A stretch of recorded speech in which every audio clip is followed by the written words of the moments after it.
Anyway, wanted to talk a little bit about OC spray, pepper spray, and hiking also a little bit.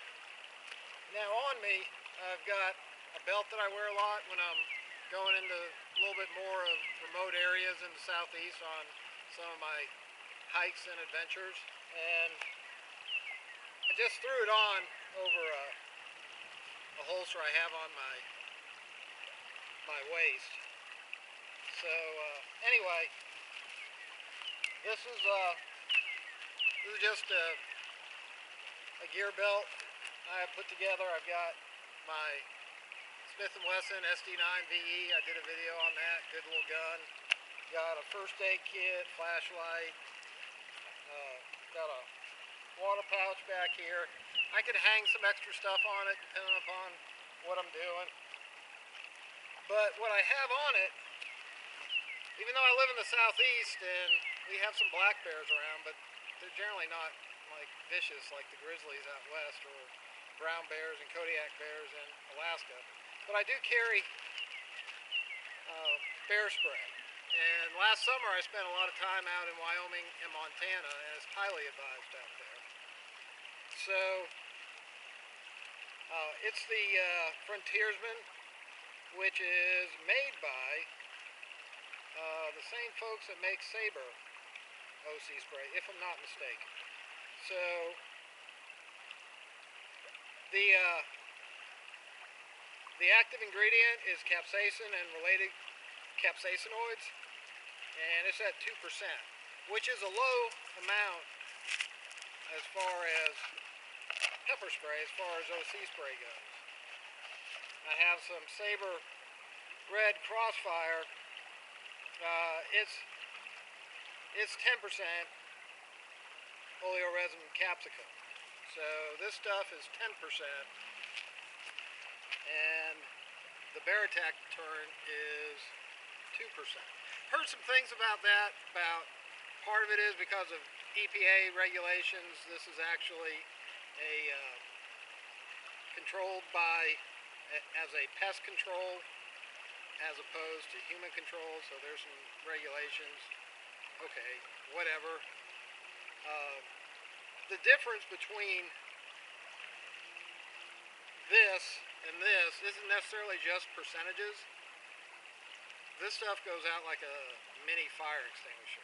You put a huge volume of spray out. So what I'm going to do in just a minute is make sure Theodore, the border collie, is not in any spray range or have some missed over and even get him. So I'm going to have to put him up. But I'm going to set it up, I hope. So I'm going to use this creek. And nice thing about creeks is it keeps the wind direction nice and predictable. So the current is bringing the air from, as I'm standing here, my left to my right towards the camera. So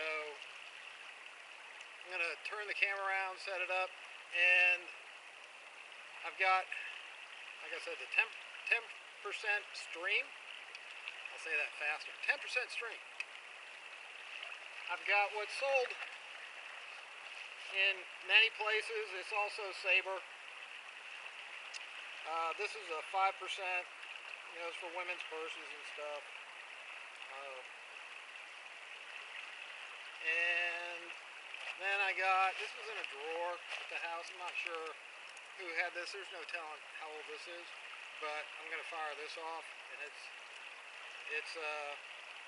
OC spray, but not sure of the percentage. So let me get him settled and safe, and we'll do some tests here in just a minute. Okay, I got the camera repositioned. I'm hoping a little bit with the glare of the sun, you'll be able to actually see the OC go out in the stream. Not going to spray a whole lot. I don't think there's a whole lot of fish in here from the times I've taken my young nephew and nieces down here to try some quick fishing, but maybe I'm the world's worst fisherman too. But anyway, just not going to spray a whole lot into the creek. So I think the environmental impact will be minimal. So the first spray we'll try,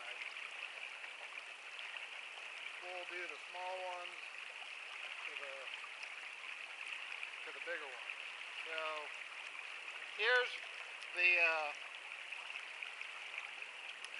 Sabre 5%, I believe. This is the type that you buy here, there, and everywhere. Gun stores, outdoor stores.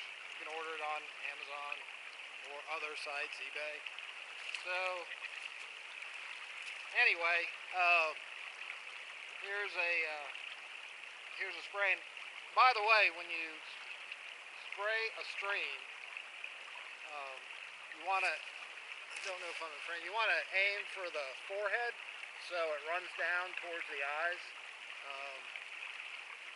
And that's the way it has the best effect. Is you don't want to walk up to someone 2 feet away and drill their eyeball with a stream of pepper spray, but you want to try and aim in a half circle motion, left to right to left, across the forehead, across the eyebrow. So that's sort of your aiming point, and you can use your thumb to do that. So anyway, the 5% Sabre.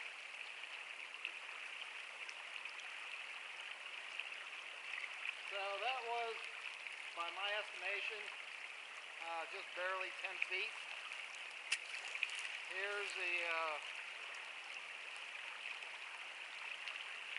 the old, whatever was sitting in one of the drawers down in the basement. Not sure who used to carry this. Possibly my wife. We'll see. And once again, about 10 feet. Okay, now here's the bear spray. Yep. Let me hold off on it. This is the Sabre Red Crossfire. Got a safety cap on the top. This is a stream as well. This is a 10%.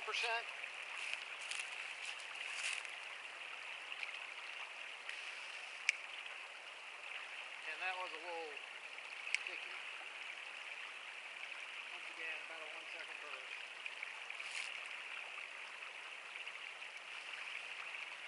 So that's maybe 12 feet, my estimation. Those were probably half-second bursts. So anyway, I've been anxious to use the bear spray, right? So the bear spray. It is a bigger form factor. I think it's 5.6 ounces, or something in that range. Excuse me, net contents is 7.9 ounces. So here we go. And you can do it one-handed or two-handed. And that is at least double the distance. It got well past midstream. I'll do another blast. Just a funny wind coming out there. Just totally fogs the area.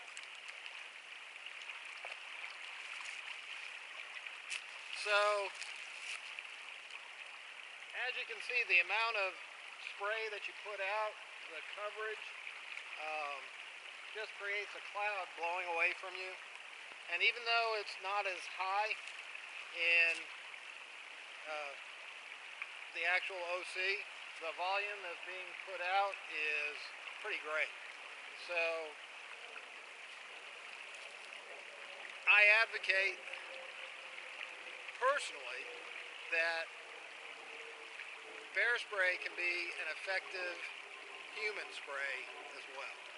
So not only can you stop a bear with it allegedly, which I read somewhere that up in Alaska they've been tracking the use of of bear spray, and it's supposed to be 98% effective. What's happened to the other 2% I wasn't quite clear on. But the reason why I like to have it with me hiking is on a lot of trails I go on, and I haven't hiked the full Appalachian Trail, but and those of you who have hiked the Appalachian Trail know that parts of the Appalachian Trail skirt private property, and some of it's even on private property. So oftentimes while you're out and about, you come across dogs, and they're really, sometimes they get agitated, and I was reading an article where a person was very happy that he was carrying a gun on a hike because he was going down a trail and some farmers' dogs came on the trail and they looked like they were going to attack him, and he was happy he had his gun because he could have shot the dogs and wouldn't have gotten hurt. And I understand sometimes a dog needs to get shot, but something you really want to try to avoid. I think almost in today's society, if in some aspects there can be more of an outcry about shooting a dog than there could be with shooting a criminal. So I understand sometimes dogs do need to get shot. There are some terrible vicious curs out there that will tear you apart. But this is something that if you get tangled up with some agitated dogs, when I say tangled up, they're acting aggressive, they're encroaching, they're getting into your personal space. It's effective on them, and maybe they'll think twice about being aggressive towards you and threatening you. The other thing too, as I mentioned about shooting dogs in our society, if you are out hiking or something and you shoot some farmer's dogs, I mean, that's going to be some problems for you.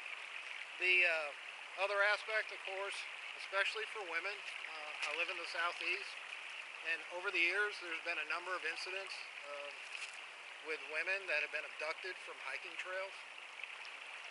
And you know, at least some women are confident with guns, some women aren't, and some people don't want to carry guns when they're out. I get that. But at least if you have an option such as bear spray, and you can lay down a pretty good fog of pepper spray, and gives you a fighting chance, I think. So that's just my thoughts, a little bit rambling. While we're down here by the creek, and I was talking about the wind, and I'm not sure if the camera even picked it up, the number one downside about pepper spray, if the wind's in the wrong direction, you're going to get it on yourself too. If the wind's strong enough, I think you saw on, hopefully you saw on some of these, I mean, the stream's pretty weak to begin with. A strong enough wind might pick that stream right back or push it to the left or right and won't even reach your adversary. So that is the number one downside, is if the wind's the wrong way, you got a problem. But certainly it's something to have, to at least try and use if that's what you choose to use. So those are my rambling thoughts down here by the creek. Appreciate you watching this, and remember, always check your six.